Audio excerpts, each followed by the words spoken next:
ছাত্র জনতার অভ্যুত্থানের ফলেই আজকে আমরা এখানে দাঁড়াতে পেরেছি এবং ওই সময়টাতে আসলে সবাই বুলেটের তোয়াক্কা না করে একদম স্বৈরাচারের সম্মুখে দাঁড়িয়ে প্রতিবাদ করেছে, অন্যায়ের প্রতিবাদ করেছে।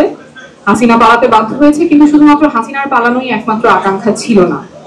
কারণ হাসিনা ঠিক যেই ব্যবস্থার মাধ্যমে পুলিশ দিয়ে কারফিউ জারি করে নিজের দেশের নাগরিককে গুম করত, খুন করত, প্রত্যেকটা ব্যবস্থাকে রাজনীতিকরণ করা হয়েছিল, বিচার ব্যবস্থাকে রাজনীতিকরণ করা হয়েছিল, প্রশাসনকে রাজনীতিকরণ করা হয়েছিল এবং প্রত্যেকটা প্রতিষ্ঠানকে ধ্বংসের মুখে ফেলা হয়েছিল, যেখানে কেউ কারো অ্যাকাউন্টেবিলিটি নিশ্চিত করতে পারবে না।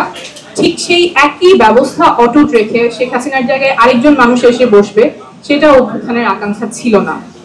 কারণ ওই সময়টাতেই সবাই বলেছিলাম বাংলাদেশ 2.0, অর্থাৎ আমাদের একটা আমূল পরিবর্তন প্রয়োজন, শুধুমাত্র বেইক কিছু জিনিস না। রাস্তায় রাস্তায় এখনো দেয়ালে দেয়ালে লেখা আছে স্বাধীনতা এনেছি, সংস্কার আনবো। একদম পটভূমিটা যাতে পরিবর্তন হয়, ব্যবস্থাটা যাতে পরিবর্তন হয়, যেখানে কেউ আর রাষ্ট্রীয় প্রতিষ্ঠানগুলো, মেকানিজমগুলো ব্যবহার করে শেখ হাসিনা যেভাবে ক্ষমতা কুক্ষিগত করে রেখেছিলেন সেটা যাতে আর না থাকে, এবং সেই সময় এই ব্যাপারে ঐকমত্য ছিল। তো এই পটভূমিতেই কিন্তু অন্তর্বর্তীকালীন সরকার অনেকগুলো কমিশন করেছেন।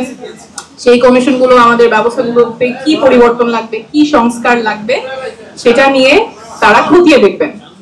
কিন্তু এই যখন কমিশনগুলো ফর্ম হলো, কমিশনের যে রিপোর্ট আসবে, সেই রিপোর্ট বাস্তবায়ন কে করবে সেটার কোনো স্বচ্ছতা ছিল না, সেটার কোনো জবাব ছিল না। কমিশনগুলোর এখতিয়ারই ছিল শুধুমাত্র তারা প্রপোজাল দিবে, পরামর্শ দিবে, কিন্তু পরামর্শ বাস্তবায়নের এখতিয়ার তাদের নাই। কিন্তু বাস্তবায়নের এখতিয়ার তাহলে কার কাছে আছে সেটা স্পষ্ট ছিল না। অনেকগুলো কমিশন হলো, তার মধ্যে মাত্র 6টা কমিশনের রিপোর্ট নিয়ে ঐকমত্য কমিশন গঠিত হলো।